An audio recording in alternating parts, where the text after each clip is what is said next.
Allez, bonsoir et bienvenue à la deuxième journée de notre formation sur la tomate. Hier, nous avons débuté notre formation et aujourd'hui, nous sommes à la deuxième phase de notre formation. Avant de commencer, sans plus tarder, nous allons nous rappeler de ce qu'on a vu hier pour que la personne qui n'a pas assisté puisse avoir les grands titres de notre formation d'hier. Hier, nous avons parlé de la tomate. En rappel, nous avons vu le temps qui correspond à la tomate, le temps à laquelle on peut faire la tomate et puis ça va réussir. Et on avait dit que on fait la tomate dans un temps peu humide, peu sec. Ça veut dire que dans un temps où il pleut beaucoup, la tomate ne réussit pas. Dans un temps aussi qui ne pleut pas, la tomate ne réussit pas. Mais la tomate réussit quand le temps de la pluie n'est pas assez grand. Le temps de pluie n'est pas fréquent. Voilà. Et si on préfère même utiliser le temps où la pluie est rare, mais pas le temps de la sécheresse. Voilà. Comme cela, on peut s'aider avec l'arrosage pour terminer notre jardin en cours. Voilà, on avait dit aussi que pour faire la culture de la tomate, il faut aussi connaître le sol. Voilà, on a aussi parlé du sol sur lequel il faut faire la tomate et puis la tomate va réussir. On avait dit comme ça que le sol qui est adaptable à la tomate, c'est le sol qui a un pH qui est compris entre 5 et 6. Chez nous, en africain, ici, on dit les coins en bas-fond. Les coins généralement pourris, remplis d'engrais. Voilà, on peut prendre l'exemple comme les bas-fonds qui sont cultivés rarement ou bien les forêts dans lesquelles c'est cultivé rarement ou on utilise rarement. Comme cela, il y a des éléments nutritifs dans le sol qui nourrissent la plante et la plante grandit. Même si on n'a pas utilisé des produits bio, alors notre plante est en bonne santé et la plante grandit en son temps. Je voulais mettre en nota bene que si vous voulez faire ça dans une forêt, comme je l'ai dit, une forêt, que la forêt soit proche d'un cours d'eau. Forêt soit proche, que la forêt ne soit pas haute. Voilà, parce que si c'est en haut, l'eau ne va pas suffire à vos plants. Et puis évitez aussi de faire votre plantation de tomates dans un lieu où il y a assez de cailloux, où le coin est gravier. Ça ne peut pas réussir. Évitez aussi de le faire dans un coin où c'est trop sableux. Voilà, ça ne peut pas réussir. Il faut faire le jardin. Généralement, c'est les lieux un peu argileux qui réussissent. Voilà, pour les tomates. Bien, aujourd'hui, nous allons passer maintenant à notre formation. Et la formation, deuxième jour de la formation, nous allons voir trois choses. Et ces trois choses-là, en numéro 1, nous allons voir la préparation du terrain. Voilà comment il faut préparer le terrain avant de faire les semences sur le terrain. En deuxième position, nous allons voir les semis. Les semis qu'on a généralement appelés les pépinières. Comment on fait les pépinières. Et en troisième position, nous allons voir comment on fait le repiquage. C'est-à-dire comment on plante ça dans les lieux où on avait déjà préparé pour planter notre tomate. Donc, sans plus tarder, en petit 1, ceux qui peuvent prendre note peuvent prendre note. En petit 1, nous allons voir d'abord le terrain, la préparation du terrain. Voilà. Une bonne manière de la préparation est d'abord de labourer le terrain de culture. Voilà. Généralement, on ne laboure pas le coin. On fait les buts collements et puis on commence à mettre nos plants. Et si on veut que ça réussisse normalement et que notre plant soit en forme, il faut d'abord labourer le terrain. C'est pourquoi plusieurs personnes font la tomate, mais comme ils n'ont pas la formation sur la tomate, alors ils font la tomate, ils gagnent moins, ou bien par coup de chance, ils gagnent beaucoup, ou bien par malchance même, ils perdent totalement. Vous voyez? Donc le terrain doit être préparé. En première position, vous devez labourer le terrain. Vous labourez le terrain, c'est la manière, c'est la bonne manière de faire. Vous labourez le terrain.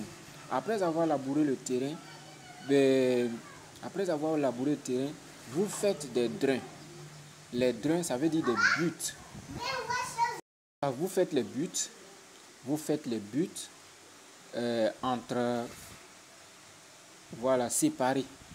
Faites les buts séparés en ligne et en ordre. Tout à l'heure, je vais vous donner les dimensions qu'on peut prendre pour faire les buts. On ne mélange pas les buts. On ne mélange pas les buts parce que il faut que la circulation, tu puisses circuler dans le jardin pour faire les arrosages. Mais si tu as mélangé les buts, tu as trouvé que en voulant circuler, tu peux blesser les plants. Tu peux toi-même tomber sur les buts et puis casser les buts.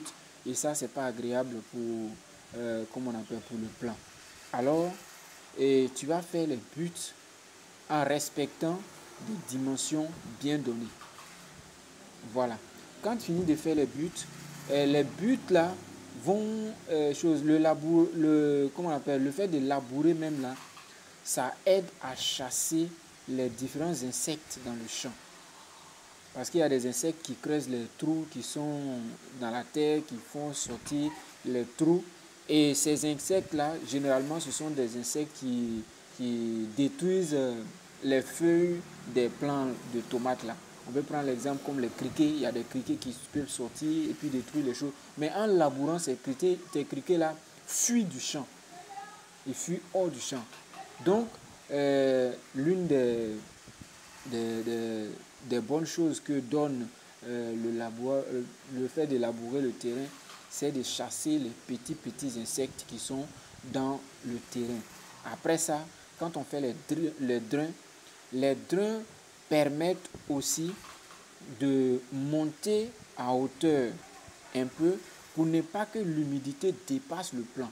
On disait comme ça dans la première formation que le plant n'a pas trop aimé d'eau, n'a pas aimé trop d'eau et n'a pas aimé aussi de moins d'eau. Voilà, donc si tu laisses, comment on appelle, le plant en bas, il peut être trop inondé par l'humidité. Mais quand tu le soulèves, et il n'est pas trop dans l'humidité, et si tu vois que l'humidité veut le lâcher, ça te permet aussi d'arroser pour que le plant puisse avoir un climat bien réglé pour sa croissance. Voilà. Donc, quand on finit de faire les drains, on observe et on se rassure que ces drains-là, dans les caniveaux de ces drains-là, l'eau peut couler à l'intérieur pour circuler. Voilà, il ne faut pas faire des drains un peu rigoureux comme ça. Non, il faut faire des drains pour que l'eau puisse circuler. Parce que si l'eau est stagnante, quand il pleut et que l'eau est stagnante dans le coin, l'humidité, l'eau va monter. Et quand l'eau monte et que l'eau ne bouge pas, l'humidité est proche à la plante. Vous voyez que ça fait encore plus d'humidité. Mais si c'est dans un coin où les drains sont bien libérés et que l'eau peut circuler, vous allez voir que quand il va pleuvoir, même si c'est rempli comment, à l'intervalle de combien de temps, vous allez voir que l'eau va commencer à descendre. Et l'eau descend et l'atmosphère ou bien la température, elle devient normale. Voilà. Ok, concernant les buts aussi ne doivent pas dépasser 30 à 40 cm de hauteur. Voilà. Si vous allez au-delà de 30 à 40 cm de hauteur, vous exposez la plante au soleil. Parce que les racines ne pourront pas rapidement toucher l'humidité. Il sera suspendu. Voilà. Et s'il est trop suspendu dans la chaleur, ça fait griller complètement le plant. Donc, respectez les normes. Les normes sont vraiment importantes dans la formation. J'insiste et je parle à tous ceux-là qui suivent ma formation, ceux qui ont déjà fait, qui ont reçu, que les discours, là, ça, c'est pas un problème. Mais les normes, il faut les respecter.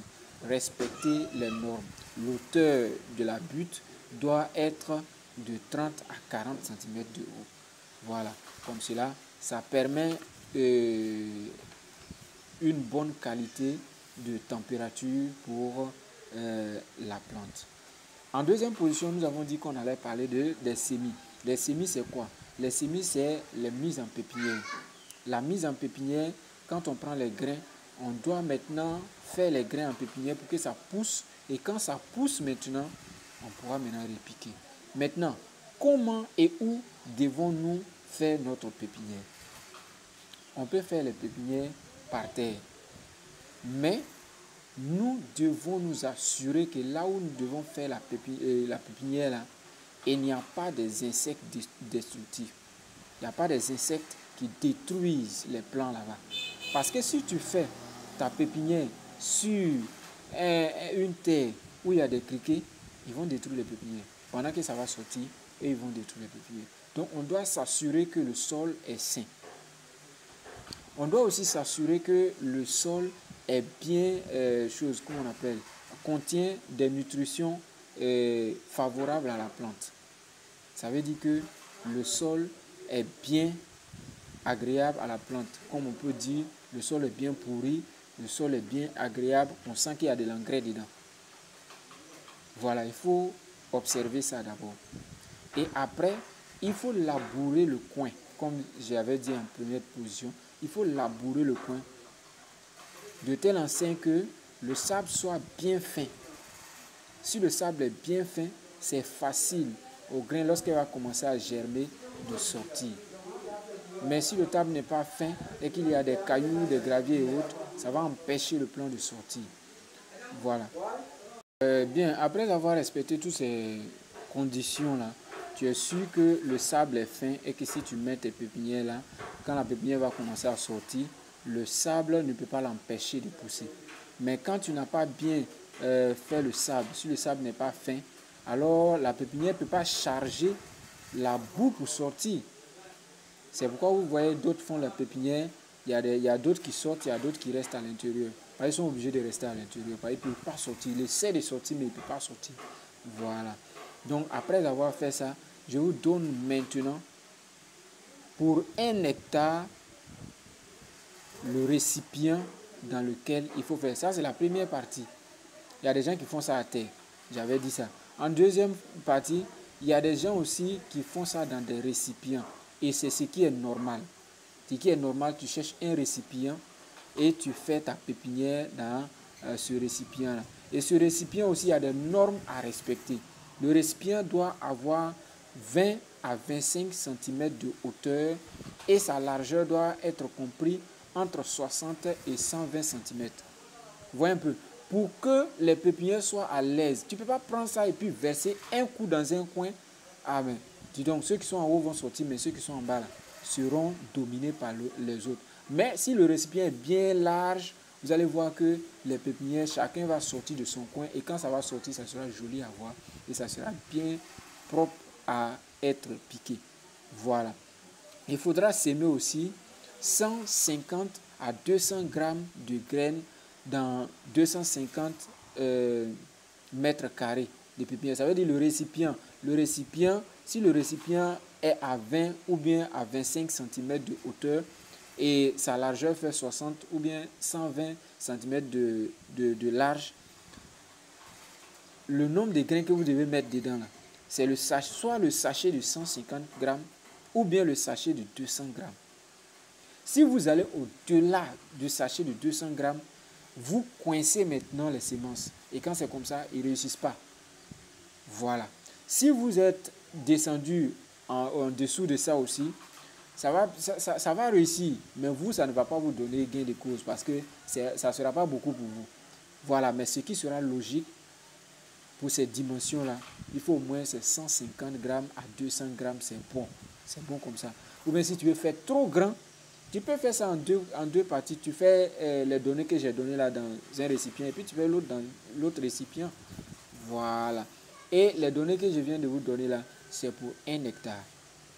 C'est pour 1 hectare.